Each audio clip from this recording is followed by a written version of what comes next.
going to show you how to make my favorite detox juice. Finding a method to detox your body all year round can be very useful. However, detoxing is particularly helpful in the spring according to Ayurvedic medicine. The ingredients are cut into slices, 1 whole lemon, 4 celery stalks, and 1 whole cucumber. As you can see, I like to use the rind and the skin, but you don't have to. I also tend to drink it immediately on ice.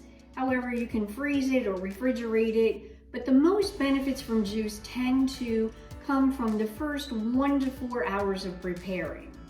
So think of this as your combination base.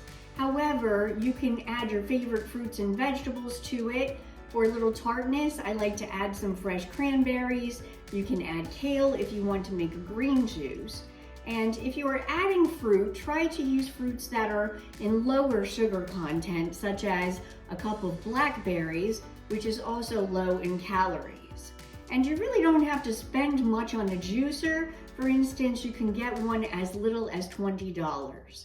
So juicing can be a very refreshing way to start your day, and I certainly hope that you enjoy my recipe as much as I do. Take care and have a great day.